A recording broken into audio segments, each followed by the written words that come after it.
하나님께서 오늘 우리에게 주신 말씀의 제목은 이 비밀이 크도다. 에베소서 18번째 말씀입니다. 본문 말씀 에베소서 5장 32절 말씀 함께 공부하겠습니다. 시작. 이 비밀이 크도다. 나는 그리스도와 교회에 대하여 말하노라. 아멘.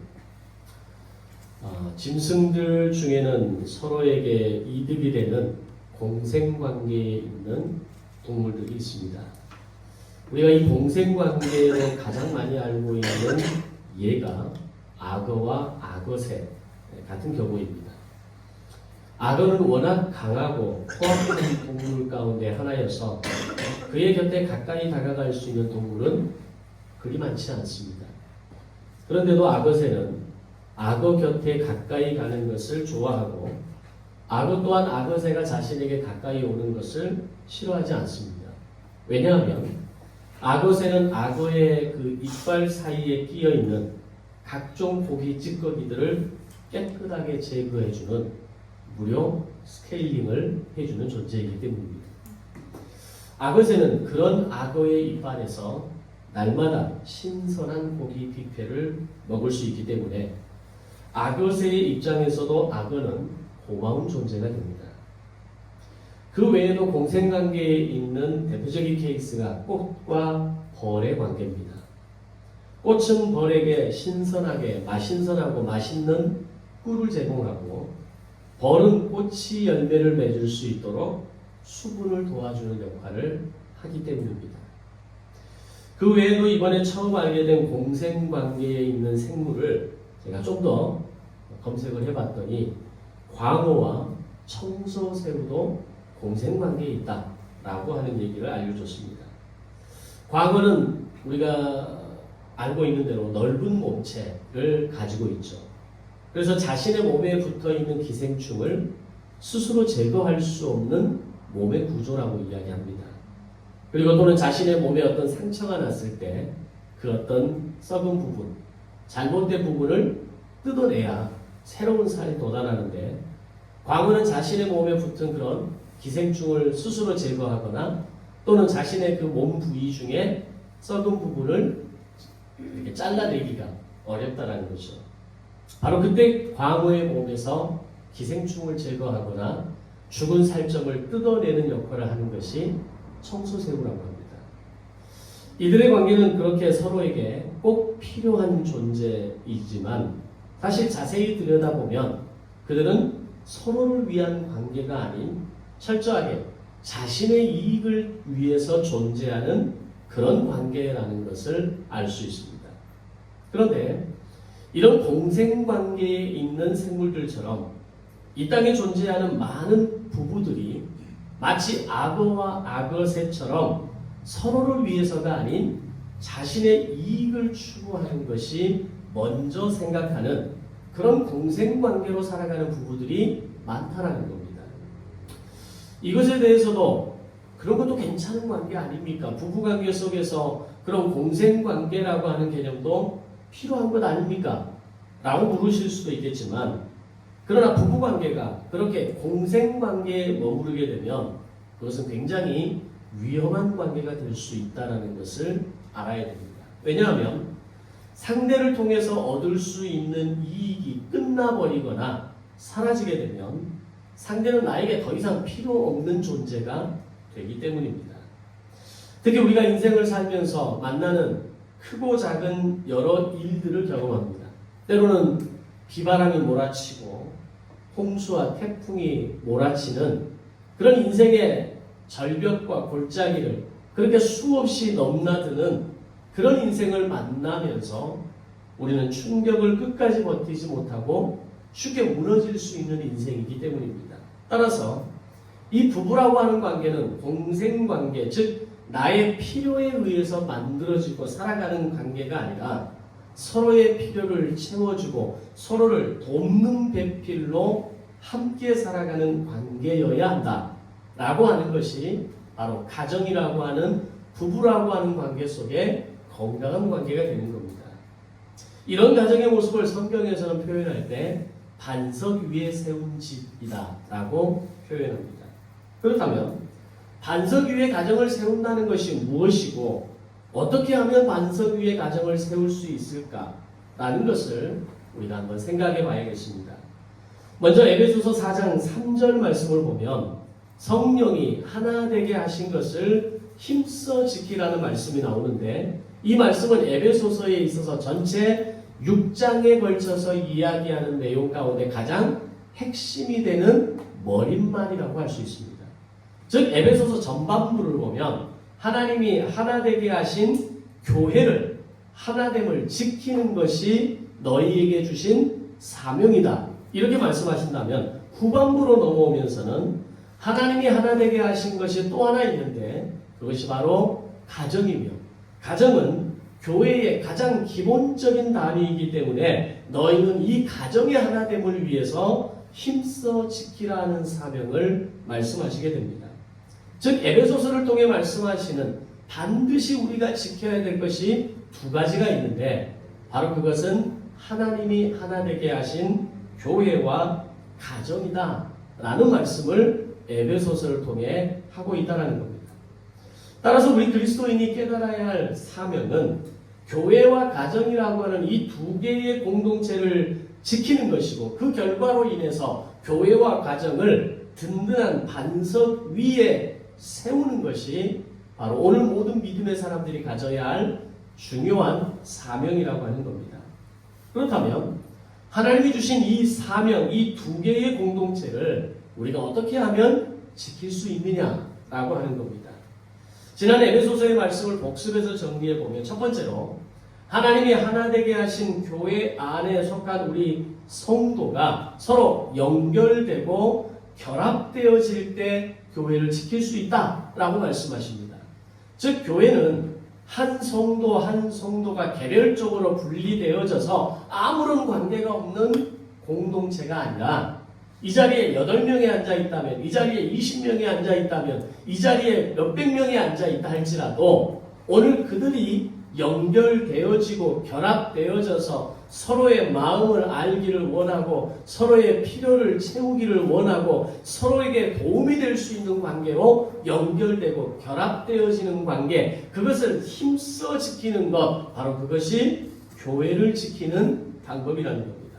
두 번째로 하나님이 하나 되게 하신 가정을 지키기 위해서는 지난주 드린 말씀입니다. 아내는 남편을 향해서 주님을 대하듯 복종하는 것.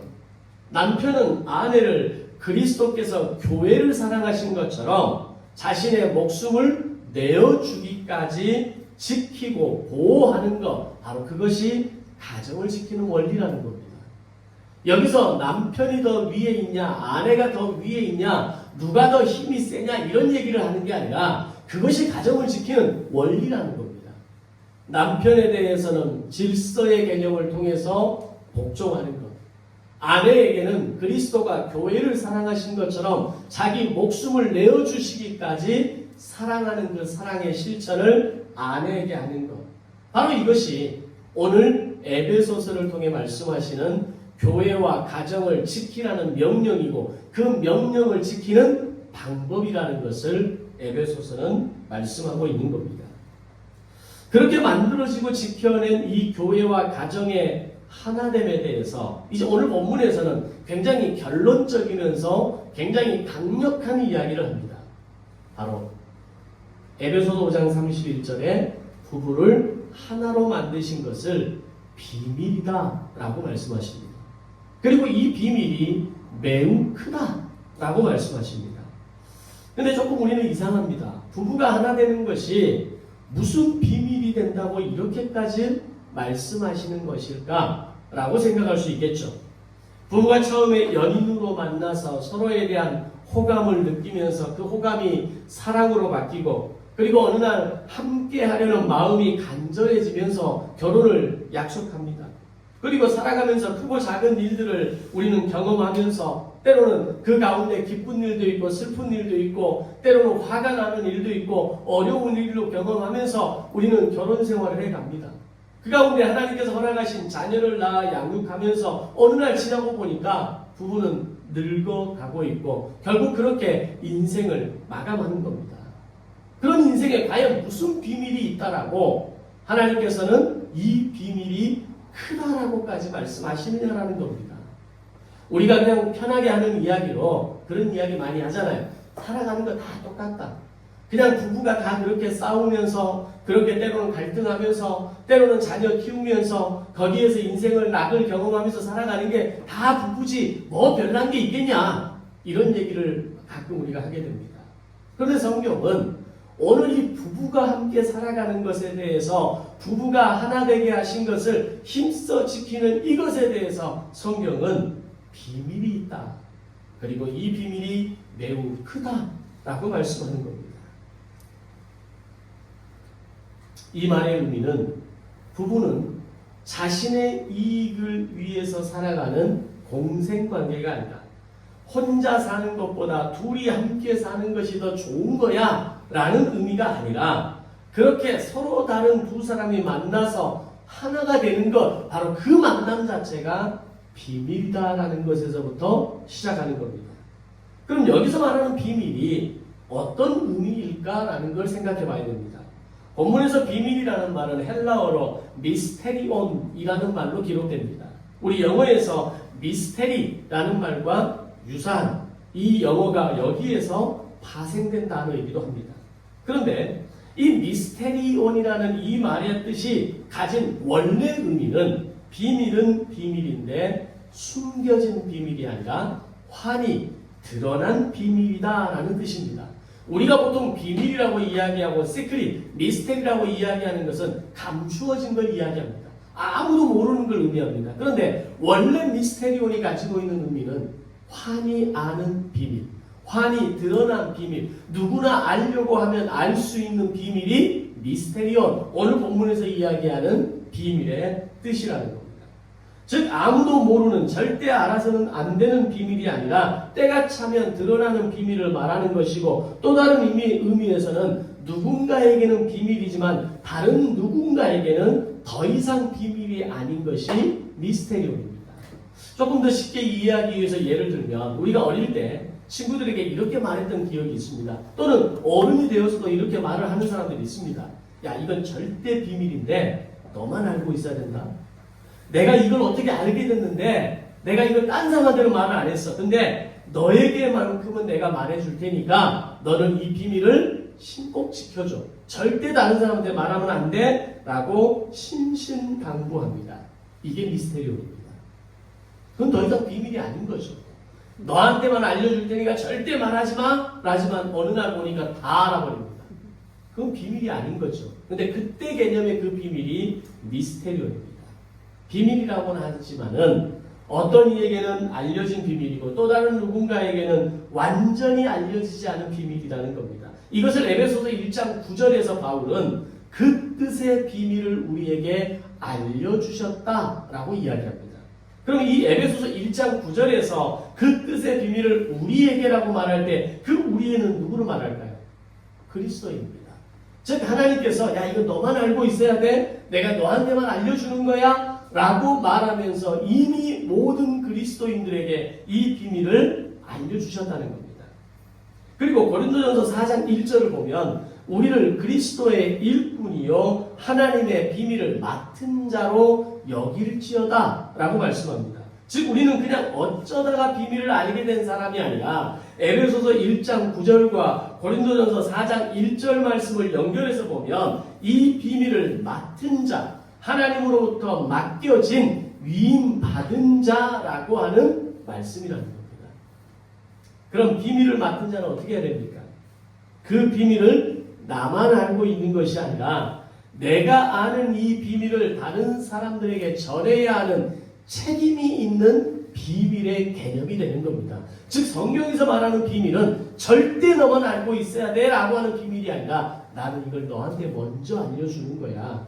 너는 먼저 알게 된 이 놀라운 사실을 이제 다른 사람들에게 알려야 될 책임이 있어. 이 책임과 위임받은 자로 나는 너를 세웠어 라는 개념에서 이 비밀을 이해해야 된다는 겁니다.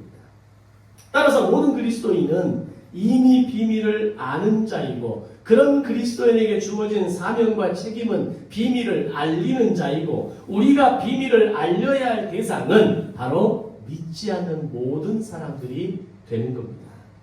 그럼 여기서 비밀을 아는 자, 비밀을 맡은 자들은 어떤 그리스도인들을 의미하는 것일까요? 그것은 무늬만 그리스도인이 아닌 진짜 거듭난 그리스도인들, 참 그리스도인들을 의미하는 것이고, 그것이 바로 비밀을 맡은 자다라고 고린도전서는 이야기하고 있는 겁니다. 그런데 교회를 다니기는 다니는데 무늬만 그리스도인이고 단지 종교적인 열심으로만 다니는 사람들은 죽었다 깨어나도 이 비밀을 알 수 없다는 겁니다. 심지어는 귀에다가 확성기를 갖다 대고 야 이게 이런 뜻이야 라고 아무리 설명해줘도, 아무리 설교를 반복해서 이것에 대해서 설명해줘도 그것에 대해서 이해할 수 없다는 겁니다. 듣기는 듣는데 이해할 수도 없고, 듣기는 들었지만 다른 사람들에게 다시 전달할 수 있는 지혜와 힘이 없는 사람이라는 겁니다. 그러면 무늬만 그리스도인들을 포함해서 예수를 믿지 않는 세상 사람들은 죽었다 깨어나도 알 수 없는 이 비밀은 과연 뭘까요? 예수를 제대로 믿는 사람들은 이 비밀을 다 아는데 예수를 알지 못하거나 교회를 다니기만 했지 예수를 만나지 못한 사람들은 절대로 알 수 없다는 이 비밀은 과연 뭘까요?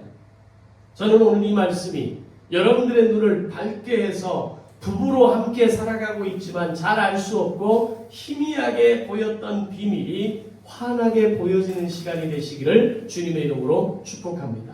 그래서 부부라고 하는 것이 그냥 함께 한 몸으로 살아가고 한 집에서 살아가는 존재가 아니라 이 부부라고 하는 관계가 하나님께서 우리에게만 특별히 너에게만 알려줄게 라고 미스테리오를 주셨는데, 이 비밀이 무엇인지 깨달은 사람만이 부부관계를 통해서 이 영적인 비밀을 깨닫고 눈이 열려고 깨어져서 야 부부라는 건 이런 거야 라고 우리는 우리의 자녀들에게, 우리의 또 다른 지인들에게, 예수를 믿지 않는 이들에게 가르쳐 줄 수 있는 사람이 되어야 한다는 겁니다.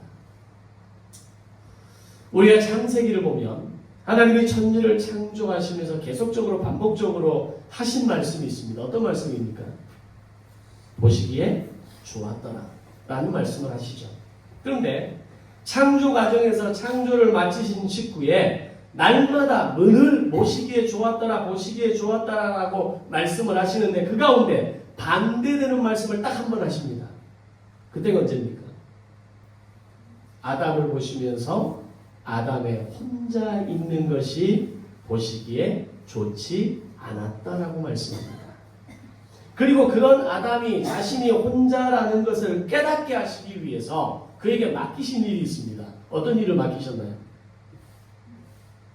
당신이 만드신 모든 피조물 동물들에게로 데리고 가서 그들의 이름을 짓게 합니다. 그 이름을 짓는 것을 통해서 아담이 뭘 깨달았을까요? 모든 동물들이 암수가 있는데 나에게만 짝이 없다는 것을 깨닫게 됩니다. 그걸 깨닫게 하시고 난 다음에 하나님께서 아담에게 하와라는 여자를 만들어 주시게 되죠. 심지어는 하나님도 한 분이시면서 동시에 삼위일체 하나님이시라는 것을 창세기는 언급하십니다. 그 대표적인 표현이 창세기 1장 27절 28절에 우리라는 표현입니다. 우리의 형상을 따라, 우리의 모양을 따라 우리가 사람을 만들고 라고 말할 때 말하는 우리는 바로 삼위일체 하나님을 상징하는 말입니다. 사실 구약에서 삼위일체 하나님에 대한 이 내용들이 아주 구체적으로 드러난 예가 많이 없습니다. 그런데 어느 한 결정적인 장소와 상황을 통해서 삼위일체 하나님을 구약을 통해서 말씀하시는데 그 첫 번째가 창조에서 나타납니다. 우리의 형상을 따라, 우리의 모양을 따라 우리가 사람을 만들고, 즉 삼위일체 하나님도 그렇게 하나 되시는 것처럼 네가 동물들의 이름을 하나하나 지어줬는데 그 동물들도 암수가 하나인 것처럼 너에게도 네 짝이 있고 네 짝을 통해서 하나라는 것을, 하나가 되어야 한다는 것을 하나님은 가르쳐주고 싶었던 겁니다. 그래서 하나님은 당신이 가진 삼위일체라는 속성처럼 한 몸이 된 교회 안의 지체가 서로 연결되고 결합될 때 하나님은 가장 기뻐하십니다. 또한 두 번째 이유, 가정도 부부가 서로가 하나 되어지는 모습으로 살아가고 부모와 자녀가 하나 되는 모습으로 살아가고 가정이 하나 된 모습으로 거듭날 때 하나님은 가장 기뻐하십니다. 그럼 반대로 하나님이 가장 슬퍼하시고 가장 힘들어하실 때는 언제일까요? 서로가 연결되어지지 못하고 결합되어지지 못할 때, 또는 부부로 살아가지만 함께 마음이 모아지지 않고 동떨어져 있는 모습을 보면 하나님은 괴로워하십니다. 그 모습이 아담을 바라보면서 그가 혼자 있는 것이, 독처하는 것이 좋지 못하다라고 말씀하신 이유가 되는 겁니다. 그래서 그리스도인들에게 있어서 고독과 외로움이라고 하는 것은 사실 가장 비그리스도인적인 모습입니다. 내가 다른 것 나름대로 나 신앙생활 잘하고 있어. 나 열심히 하고 있고 말씀을 나름대로 지켜나가려고 하고 있고 내가 은혜 받으려고 노력하고 있어 라고 하지만 인생을 혼자 사는 것은 비신앙입니다. 고독을 즐기고 외로움을 즐기고 우리 세상 말로 독고다이를 즐기는 인생은 그것은 하나님이 보실 때 가장 비그리스도인적인 모습이라는 겁니다. 물론 필요한 상황에 따라서 고독과 외로움이 시간이 필요할 때가 있습니다. 그런 시간을 통해서 자신을 돌아보고 자신을 추스리고 다시 일어나는 시간을 가지기도 합니다. 그런데 문제는 그 시간이 필요 이상으로 늘어나면 안 된다는 겁니다. 그 시간을 날마다 즐기고 누리는 인생이 되면 안 된다는 겁니다. 잠시 그런 시간을 가졌다가도 다시 나에게 붙여주신 연결되고 결합되어져야 되는 교회 안으로 들어와야 됩니다. 나를 한 몸이 되게 하시고 하나 되게 하신 부부의 모습으로 가정의 모습으로 돌아와야 합니다. 그것이 하나님께서 기대하시는 건강한 교회, 건강한 가정의 모습이라는 겁니다. 그래서 아담에게 하와를 만들어서 붙여주신 겁니다. 세상을 만드실 때 세상의 모든 피조물들은 다 말씀으로 만드십니다. 근데 사람만큼은 말씀으로 만드신 것이 아니라 하나님이 직접 수작업으로 만드시고 거기에 생기를 불어넣으셨다라고 이야기합니다. 요즘 말로 하면 인간은 하나님의 핸드메이드 작품입니다. 요즘 비싼 것들을 보면 핸드메이드입니다. 공장에서 찍어낸 건 그만한 가치가 있을 뿐이지 거기에 더 이상의 값을 매기진 않습니다. 그런데 핸드메이드로 만들었는데 굉장히 퀄리티가 있고 굉장히 어떤 이 스킬과 솜씨와 노력과 시간이 들어간 작품은 굉장히 비싼 금액을 받죠. 그런데 똑같은 핸드메이드임에도 불구하고 재료도 다르고 수공법도 다르고 공정 과정도 달랐습니다. 남자는 흙으로 만드시고 거기에 생기를 불어넣으셨고 여자를 만드실 때는 남자의 갈비뼈로 만드셨다고 이야기합니다. 여기서 좀 더 정확한 이해를 드리자면 여자를 남자의 갈비뼈로 만드셨다고 말씀하실 때 여기서 이 갈비뼈는 진짜 갈비뼈를 말하는 게 아닙니다. 그래서 우리 옛날에 그런 말이 있었죠. 남자의 갈비뼈에 한쪽에 하나가 없다. 뭐 이런 우스갯 같은 소리를 했는데 실제로는 갈비뼈가 아닙니다. 좀 더 원어적인 개념에서 보면 남자에게 있어서 가장 중요하고 핵심이 되는 뼈라고 원어는 설명합니다. 그렇게 남자의 주재료는 흙이고 여자의 주재료는 뼈로 만드셨습니다. 그리고 여자를 만드는 공정이 얼마나 복잡한지 아담을 재우셨습니다. 아담을 깊이 재우시고 그 속에서 중요한 뼈 하나를 끄집어내셔서 여자를 만드셨다는 겁니다. 한마디로 복잡한 과정을 거쳐서 여자를 만드셨다는 겁니다. 그래서 여자는 복잡한 겁니다. 저도 아내랑 지금 20년이 넘는 시간을 살아가지만 여자들은 절대 쉽지 않는 것 같습니다. 뭐가 그렇게 복잡한지 감정도 복잡하고 마음도 복잡하고 생각도 복잡합니다. 똑같은 사건을 보는데도 해석이 다릅니다. 어떤 일을 기억해도 남편과 아내의 기억이 다릅니다. 여자들은 과거를 쓰잘데없는 것, 남자들의 입장에서 중요하지 않는 것을 낱낱이 기억하는 것 같고 남자들은 여자들이 볼 때 쓸데없이 아직 일어나지도 않은 일, 쓸데없이 저 미래에 있는 뭔가 허황된 이야기들만 하는 것 같은 그런 존재처럼 보입니다. 그렇게 깊고 오묘한 여자들을 단순한 남자들이 이해하고 담아내기는 너무 어려운 상태입니다. 그런 남자와 여자에 대해서 오래전에 나온 기독교 서적 중에 화성에서 온 남자, 금성에서 온 여자, 제목이 맞는지 모르겠어요. 화성에서 온 여자인지 화성에서 온 남자인지 모르겠지만 어쨌든 화성에서 온 남자, 금성에서 온 여자라는 책이 있을 정도입니다. 서로 다른 별에서 왔다는 겁니다. 그런데 이렇게 완전히 다른 이유가 하나님이 그렇게 만드셨다는 겁니다. 더 놀라운 것은 그렇게 전혀 다른 두 종을 하나로 붙여놓으셨다는 겁니다. 그들을 하나로 붙이시고 가정이라는 울타리를 만드시고 거기에 남녀를 하나 되게 하셨다. 너희는 그 하나 되게 하심을 힘써 지키라는 명령을 우리에게 주셨다는 겁니다. 아니 어떻게 30년 전으로 전혀 다른 인생을 살아온 사람들이 어떻게 하루아침에 잘 섞이고 조화를 이룰 수 있겠습니까? 마치 그것은 물과 기름 같은 존재입니다. 섞일래야 섞일 수가 없습니다. 하나 되려고 해야 하나 되기가 너무 힘든 존재입니다. 그래서 뭐가 일어납니까? 부작용이 일어나죠. 그 부작용이 갈등이 되고 그 갈등이 파열음이 만들어지고 그 파열음이 심하게 되면 두 사람은 정말 인생에 있어서 엄청난 돌이킬 수 없는 결정을 하게 되는 겁니다. 그럼 그것은 우리의 믿음이 부족해서일까요? 믿음이 많으면, 믿음이 깊으면 부부는 잘 살아가는 걸까요? 우리의 믿음이 부족하거나 없어서가 아니라 믿음이 있든 없든 이런 갈등과 이런 파열음과 이런 파국적인 상황들은 얼마든지 일어날 수 있는 겁니다.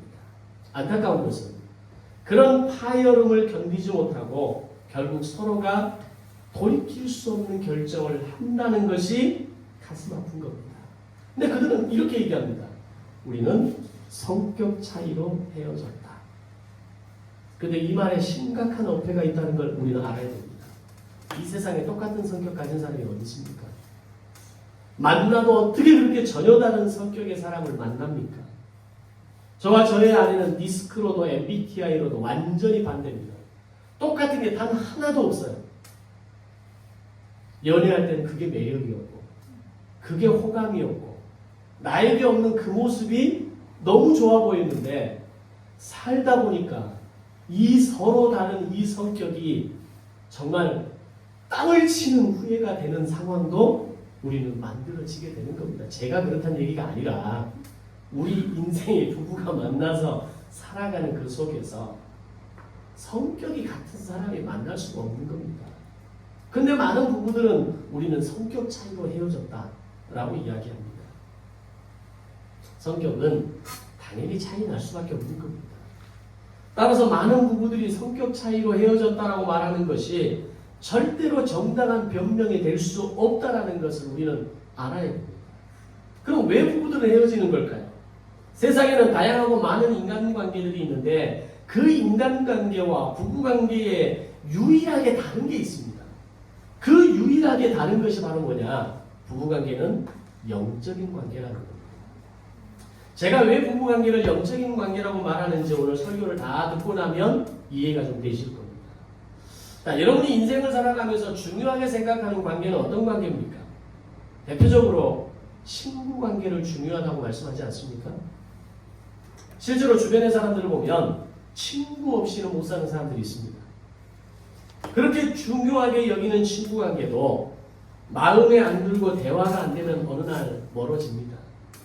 그렇게 중요하다고 말했던 관계임에도 불구하고 나의 F라고 이야기했고 나의 영원한 나의 인생의 동반자라고 말할 수 있는 친구도 그렇게 친구 관계가 멀어질 수 있는 겁니다. 그런데 살아가는데 아무런 지장 없습니다.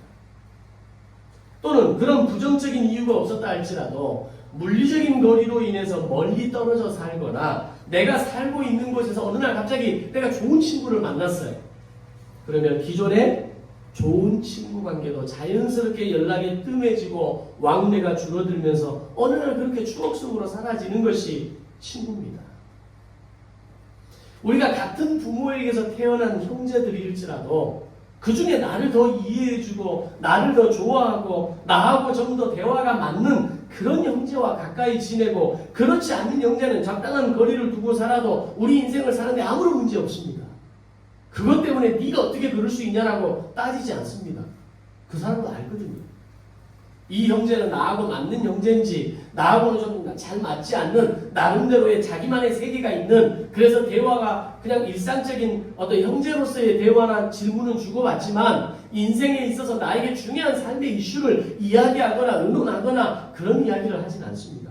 그래도 인생 사는데 아무런 문제 없습니다. 그런데 세상의 모든 관계는 다 그렇게 설명이 되는데 부부관계는 그렇게 쉽게 설명이 안 된다는 겁니다.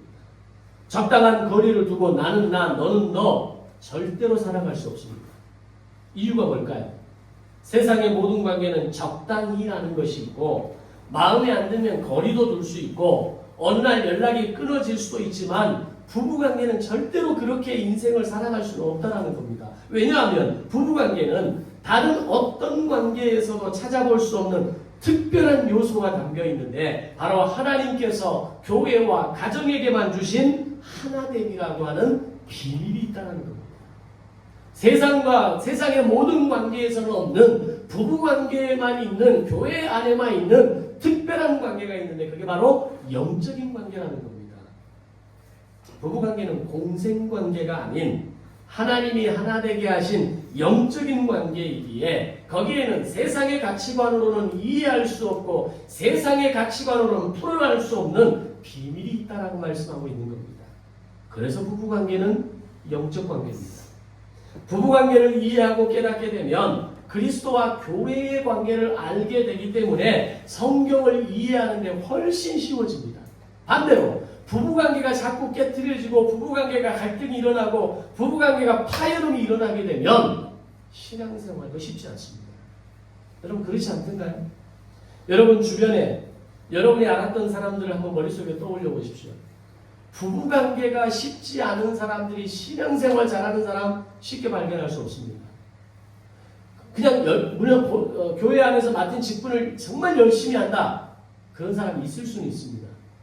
근데 그건 자신의 기질에서 오는 종교적 열심이지 진짜 그리스도와 교회와의 관계를 알아서 진짜 말씀이 가지고 있는 그 비밀을 알아서 그 비밀을 통해서 오늘 나의 믿음이 오늘 나의 신앙이 이렇게 성장해야 한다라고 하는 그 분명한 이슈 속에서 신앙생활 살아가는 사람들은 결코 없다는 겁니다. 바로 그 비밀을 부부라는 관계 속에 숨겨두셨고 교회라는 공동체 안에 숨겨두셨고 교회와 가정이 하나님께서 하나 되게 하신 것임을 깨달은 사람들이 그 하나됨을 지키기 위해서 수고하고 배려하고 이해하고 수용할 때 예수님께서 이 땅에 가장 낮은 자의 모습으로 오시면서까지 이루셨던 십자가의 비밀이 이해되는 겁니다. 내 남편, 내 아내, 내 가정 하나도 내가 품지 못하는데 그들을 향한 하나님의 마음을 내가 이해하지 못하는데 어떻게 세상을 품고 세상을 이해할 수 있겠습니까? 어떻게 예수님의 그 십자가의 사랑을 이해할 수가 있겠습니까? 그래서 비밀을 모르는 사람들은 끊임없이 교회를 깨트리고 분당을 짓고 아프게 하는 역할을 합니다.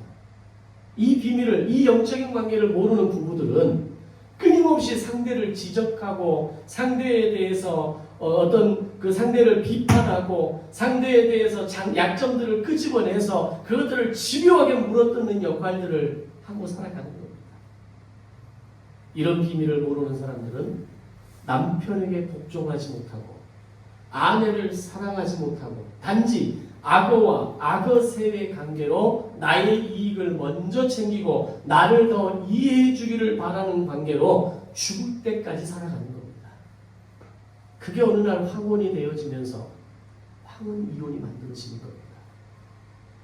내가 그렇게 아둥바둥하고 자식 보면서 자식 때문에 내가 헤어지지 못하고 내가 여기까지 왔다라고 하는데 황혼이 되면 자식들은 다 자기 길 찾아가고 나름대로 나도 내 인생에 내 나름의 삶에 어떤 사회적인 포지션이 있고 사회적인 위치가 있고 내 나름대로 사람들과 관계를 맺고 나를 인정해주는 사람이 있는데 더 이상 필요한 게 뭡니까? 남편은 나의 악어가 아닌 겁니다. 아내는 나의 악어새가 더 이상 아닌 겁니다. 새로운 나의 악어와 악어새를 찾아서 그들은 황혼 이혼이라는 이름하에 각자 마이웨이 하는 인생을 살아가게 되는 겁니다. 자, 그렇다면 우리가 건강한 부부관계를 만들어가고 부부관계가 영적인 관계라는 걸 알게 되고 그 관계 안에 비밀이 있다는 것을 알게 되면 어떤 일이 일어날까요?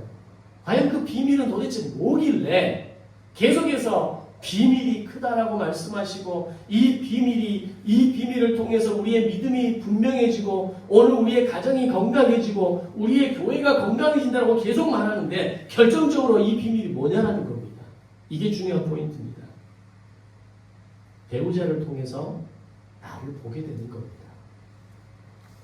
나 혼자 내 마음대로 살 때는 내가 얼마나 많은 상처가 있는지, 내 안에 얼마나 연약한 자아가 있는지 잘 모르고 살아갑니다. 왜? 친구들은 이걸 갖고 뭐라고 하지 않거든요. 친구 관계에서는 절대로 발견할 수 없는 영역입니다. 그런 나의 모습을 볼 때 친구들이 다 물어버립니다. 왜? 그걸 그냥 그 사람의 존중해줘야 될 영역이라고 생각을 하거든요. 친구 관계에서는 숨어버리면 됩니다. 친구 관계에서는 잠시 연락을 끊어버리면 됩니다. 그리고 어느 날 아무 일 없었던 것처럼 잘 지냈어? 라고 연락하면 되는 겁니다. 그런데 부부라고 하는 관계는 그게 안 된다는 거죠. 결혼을 하고 부부라는 이름으로 살아가는 사람과 함께 살아가면 어느 날 자신 안에 있는 진짜 형편없는 자아를 만나게 됩니다. 내가 얼마나 한심한 사람이었는지, 내가 얼마나 이기적인 사람이었는지, 내가 얼마나 자기 상처와 자기 과거의 시간에 둘러싸여 똘똘 뭉쳐 살아가고 있는 사람이었는지를 자신을 보게 되는 겁니다. 그런 자신의 모습을 발견할 때 건강한 성인은 그것을 해결하기 위해 이겨나가기 위해 몸부림칩니다. 믿음의 관점에서는 하나님이 하나 되게 하신 그것을 지켜나가기 위해서 자신의 자존심을 내려놓고 하나님께서 나에게 말씀하시는 음성에 민감하게 반응하면서 오늘 내가 고쳐야 할 것이 무엇인지, 내가 내려놓아야 할 게 무엇인지, 나의 상처를 과감하게 끊어내야 할 것이 무엇인지 돌아보게 됩니다. 이걸 우리는 성숙이라고 이야기합니다. 그런데 어떤 사람들은 자신의 그런 모습을 발견할 때 내가 이렇게까지 하면서 저 사람과 살아야 돼? 내가 이렇게까지 자존심이 무너지면서까지 저 사람하고 함께 살아가는 게 맞는 거야? 아, 저 사람 저런 사람이었어? 나의 이런 약점, 나의 이런 상처, 나의 이런 부족함조차도 감당해주지 못하는 사람이야? 그게 남편이야? 그게 아내야? 그리고 결국은 정말 마음 아픈 결정을 하게 되는 겁니다. 모든 부부의 헤어짐을 이 하나의 원리로 다 설명하기는 어렵습니다. 분명한 것은 그것을 설명하는 중요한 이유가 되는 것은 분명합니다. 부부는 공생관계가 아니라 영적인 관계라는 것입니다. 서로에게는 감출 수도 숨길 수도 없이 낱낱이 드러나기 때문입니다. 그 과정에서 우리는 자신의 연약함을 깨닫게 되고 자신이 얼마나 부족한 존재인지를 깨닫게 되고 자신에게 있었던 상처가 뭔지 더 이상 내가 그 상처를 붙들고 싸매고 살아야 되는 존재가 아니라는 것을 깨닫게 되는 겁니다. 이걸 우리는 다른 말로 은혜라고 이야기합니다. 이런 은혜를 깨닫게 될 때 자기 발견을 하게 될 때 주춤하고 돌아서 버리고 자존심 상하고 외면하는 것이 아니라 진짜 복음의 세계로 들어갈 때 하나님은 기뻐하십니다. 이게 하나 되게 하신 것을 지키는 자세라는 겁니다. 따라서 진짜 좋은 부부관계는 서로를 통해 자신을 발견하는 관계입니다. 이것이 바로 은혜이며 은혜를 서로 선물로 주고받는 관계가 되는 것입니다. 우리는 은혜라는 말을 너무 종교적인 말로 이해하려고 합니다. 은혜는 하늘에서만 오는 것이고 감격과 감동으로 오는 것이고 뭔가 신비한 경험으로 오는 것이다라고 우리는 이해합니다. 그게 은혜의 일부분일 수는 있습니다. 그러나 진짜 은혜는 사실적이어야 하고 생활적이어야 하고 현실적이어야 합니다. 따라서 또 다른 진짜 은혜를 경험하는 통로는 부부관계입니다. 부부관계에서 이 은혜를 경험하고 깨닫게 될 때 우리는 비로소 성경이 말하는 진짜 복음이 무엇인지를 깨닫게 되는 겁니다. 그럼 이 비밀을 깨닫게 될 때 어떤 일이 일어날까요? 내가 이 비밀을 깨달은 자인지 여전히 깨닫지 못하고 있는 자인지 스스로 측정할 수 있는 도구는 뭘까요? 배우자가 용서가 되고 이해가 되고 수용이 되고 기다릴 수 있는 힘이 생기면 이 비밀을 나는 아는 자입니다. 그런데 반대로 계속 지적하게 되고 판단하게 되고 원망하게 되고 너 때문에 내가 이렇게, 너 때문에 내가 이런 존재가, 너 때문에 내가 이런 삶을, 그것은 비밀을 모르는 자가 하는 소리입니다. 이 비밀을 깨닫지 못하고 경험하지 못하면 원망이 올라오고 비판과 정죄가 올라오고 기다리지 못하고 결국 급급한 인생이 되고 마는 겁니다. 여러분은 비밀을 깨달은 지혜로운 부부입니까? 아니면 여전히 비밀을 알지 못하고 이 비밀이 크도다 라고 말씀하셨는데 이 비밀이 무엇인지도 알지 못하고 살아가는 안타까운 부부입니까? 이 자리에 미혼도 있으니까. 자, 그러면 우리 자녀들이 어느 정도 나이가 차면 결혼하라고 이야기합니다. 주변의 청년들에게도 좋은 사람을 만나서 결혼하라고 권면합니다. 우리 미나자매에게도 좋은 형제가 좀 있었으면 좋겠다. 제 주변에게도 계속 이야기합니다. 좋은 형제 있으면 좀 소개해달라고.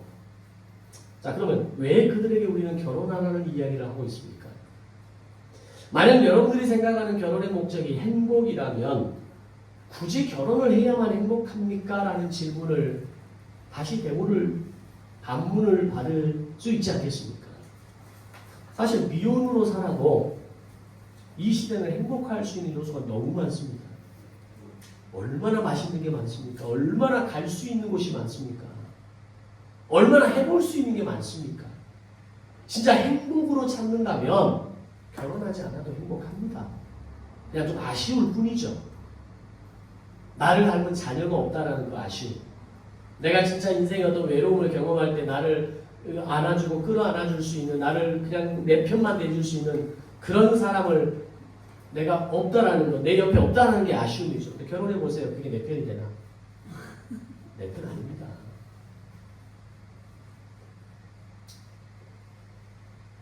외로움마저도 반려묘를 통해서 얼마든지 행복할 수 있는 세상입니다. 그럼 결혼은 꼭 행복하기 위해서 하는 것이 아니라는 것을 알아야 됩니다. 기독교적인 세계관으로도 행복하기 위해서 결혼하는 것 아닙니다. 행복하려면 결혼해야 돼. 잘 살기 위해서는 결혼해야 돼. 틀린 말입니다. 기독교적인 가치관에서도 결혼은 행복의 목표는 아닙니다. 그럼 왜 결혼이 필요할까요? 왜 미나자매에게 결혼해야 된다라고, 좋은 형제를 만나면 좋겠다라고, 또 우리 수요일마다 기도하면서 미나자매 결혼을 위해서 날마다 기도합니다. 매주마다. 왜 기도할까요? 왜 권면할까요? 왜 우리가 힘겹지만 서로 다른 두 사람이 만나 부부로 살아가야 하는 걸까요? 여러분, 주님을 닮아가고 싶으십니까? 자신의 가면을 벗어버리고 진짜 자신을 직면하고 싶으십니까? 그리고 그 밑바닥에 있는 나를 외면하지 않으시고 여전히 나를 사랑하시는 하나님을 만나고 싶으십니까? 여러분, 거룩하고 싶으십니까? 당신의 인생에 있어서 중요한 목적이 거룩입니까? 그럼 결혼하십시오. 결혼은 그때 하는 겁니다. 나를 무조건 사랑해주고 나를 무조건 이해해주고 나를 무조건 위해서 내 편이 되어줄 수 있는 남자, 여자, 그런 남자, 여자 없습니다.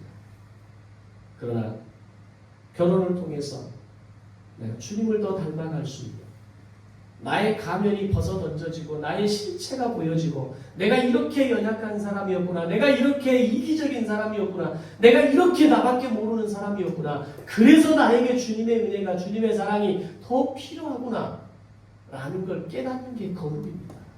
그걸 깨달을 수 있는 가장 아름다운 어떤 통로가 있다면 저는 그것이 바로 결혼이라고 생각합니다.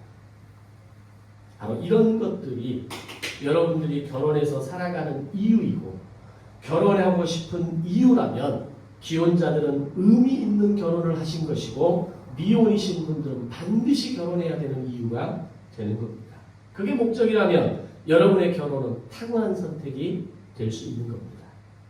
근데 문제는 대부분의 가정과 부부관계가 이런 영적인 이유에서가 아니라 공생관계에서의 목적으로 만나고 결혼하고, 그것이 가정의 아픔이 찾아오는 통로가 되고 부부관계에 심각한 갈등이 만들어지게 되는 이유가 되는 겁니다. 결혼하는 사람 모두가 이렇게 영적인 세계를 발견하고 사는 건 아닙니다. 마치 공부를 열심히 한다고 해서 다 성공하는 건 아니지만 공부를 열심히 한 아이가 사회에서 성공할 확률이 더 높아지는 것처럼 결혼에 대해서 이런 근본적인 이해와 질문과 답변을 찾아가려고 노력할 때 결혼은 여러분을 더 거룩하게 만들 것이고 그 결혼을 통해서 또 앞으로 하게 될 그 결혼을 통해서 여러분들은 더 거룩해지는 가능성을 더 많이 가지게 될 것입니다. 다시 말하면 아무런 생각 없이 단지 공생관계에 의해서 또는 내가 내 필요를 채워주고 나의 이 외로움을 해결해주고 나의 이 필요를 채워줄 수 있는 사람을 만나는 그 결혼관계는 거기서 끝나는 겁니다. 그것으로 채워지고 그것으로 맞춰지는 겁니다. 그 뒤에는 나의 이 공허함을 더 이상 채울 수 없는 겁니다. 그러나 진정한 이 결혼을 통해서 나의 인생의 근본적인 답을 찾고 싶고 내가 누구인가를 알고 싶고 내가 어떤 존재인가를 알고 싶을 때 그런 갈망하는 마음이 있을 때 여러분 진짜 성공할 수 있는 결혼을 할 가능성, 성공적으로 결혼을 인생을 마감할 수 있는 가능성이 더 높아진다는 것을 믿으시기를 바랍니다. 우리는 부족하고 연약한 인간입니다. 그런 나의 연약함을 보시고 하나님은 좋지 않다라고 말씀하시고 나를 위해 돕는 대피를 만들어 주셨습니다. 우리는 결혼이라는 과정을 통해서 서로 다른 두 사람이 만나 살아갈 때 상대를 통해 나의 연약함을 직면하게 되고 내가 얼마나 부족한 사람인지 내가 얼마나 이기적인 사람인지 깨닫게 되고 거기서 멈추는 것이 아니라 그런 나를 사랑하시는 주님을 만나면서 우리는 복음을 만나게 되고 은혜를 경험하게 되는 것입니다. 그 과정을 통해 부부가 하나 되어 살아갈 때 우리는 비로소 영적인 세계를 볼 수 있게 될 것입니다. 결혼은 그렇게 우리를 성숙하고 아름다운 길로 안내할 것입니다.